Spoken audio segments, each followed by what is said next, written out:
got your attention. Let the games begin.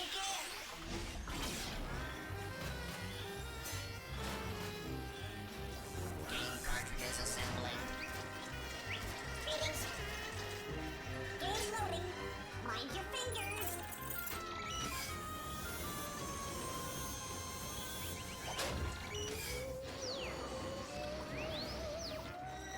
Keep working, you rust buckets.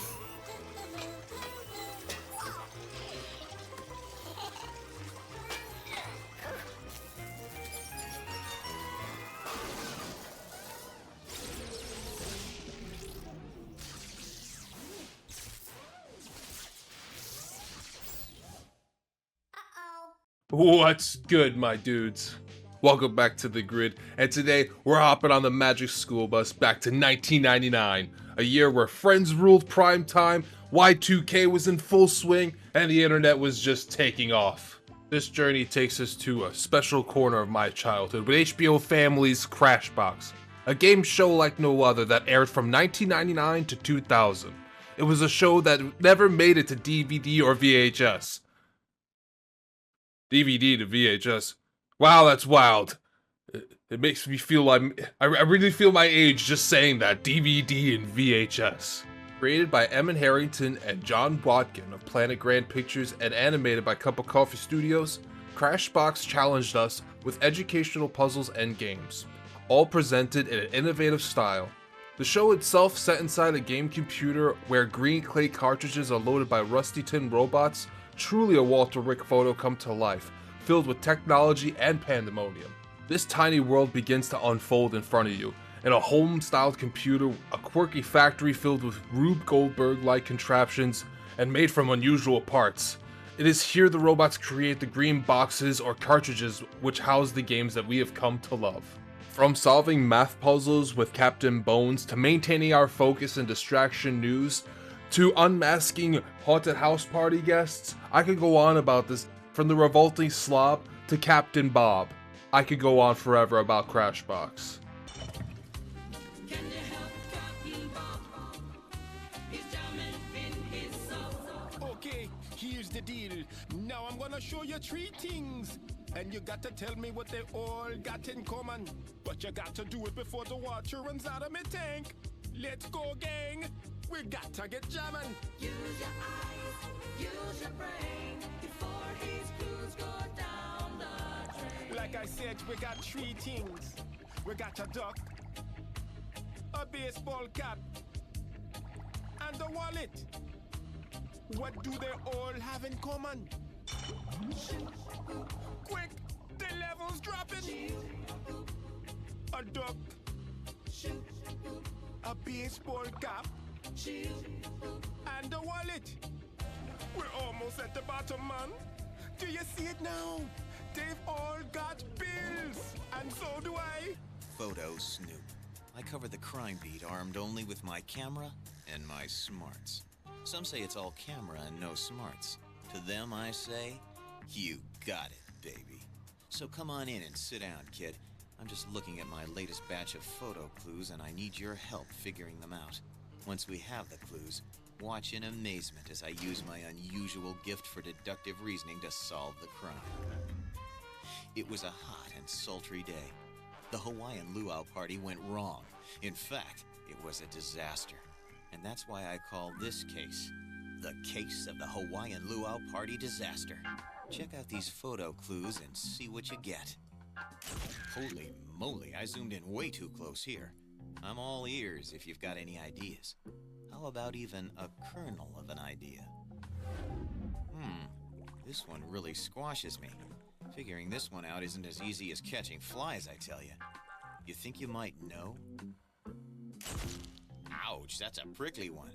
Although I can almost taste it, it's a sweet and juicy clue, all right. Take your time, Dollface, and study them all carefully.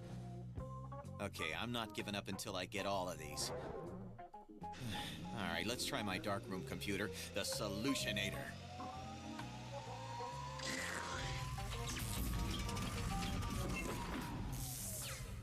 So, here's the first close-up. Did you figure it out? It's a corn on the cob. Well, that was no picnic. What's the next photo? Yeah, I'd sure be crushed if I couldn't get it. A fly swatter. But I haven't squished the life out of this case yet. Let's take a bite out of this next one. So, here's the close-up. It's a pineapple. How tropical. I mean, typical. Well, the solution practically speaks for itself. Okay. A corn farmer from Iowa got a hankering for something sweet to eat. He decided he had to have a pineapple. His craving was so strong he jumped on a plane and flew to Hawaii. While in Hawaii, he attended a luau party where he traded some of his ears of corn for the delicious pineapple. When they sliced open the pineapple, it attracted flies. The farmer tried to squash the flies with a fly swatter, and as he was waving the fly swatter around, the Hawaiian girls in the grass skirts thought it was a new dance. Everybody started doing the crazy new fly swatter dance, which scared the luau pig, who jumped out of his pen. Then the pig tackled the Hawaiian girl dancer and, wearing a grass skirt, ran away. And as everybody knows, you can't have a luau party without a luau pig.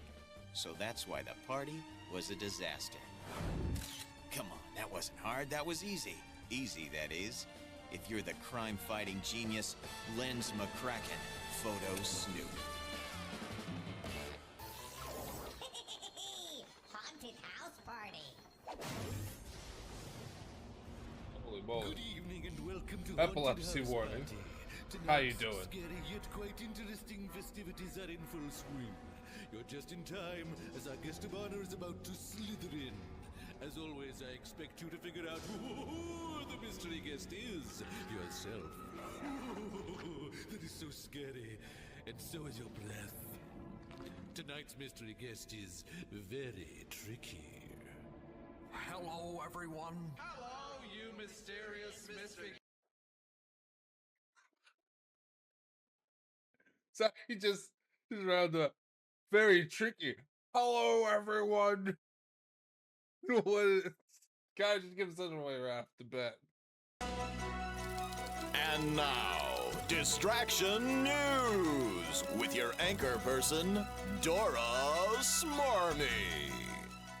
Good evening. I'm Dora Smarmy, and welcome to Distraction News, where we give you the news, and at the end of our newscast, I will ask you 5 questions about what I've reported. So make sure you're not distracted. Tonight, we investigate internationally as we look into the United Nations. The United Nations, or UN, was formed in 1945 to promote world peace. Although the United Nations building is located in New York City, the land is not part of the United States. It has its very own internationally zoned land.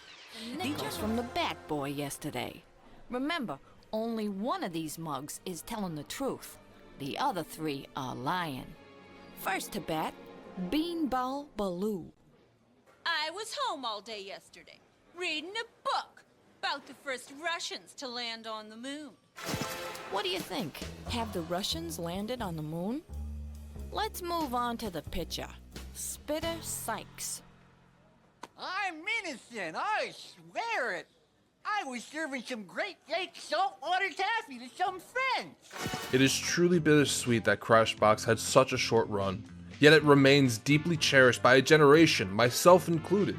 This show did more than just reinforce our school lessons, it made us laugh, think, and constantly reminded us of how smart we really are. It was a celebration of curiosity and intelligence packed in a wildly entertaining format. What were some of your favorite shows growing up? Let me know in the comments below. I wanted to bring Revisits back in a new style, and I wanted to cover more topics. We're covering video games and media from the past. This is a new style. I want to bring you guys more variety on my channel, and here's a way of doing it. If it's slow here, you guys can always catch me on Twitch, and until then, stay sharp, my friends.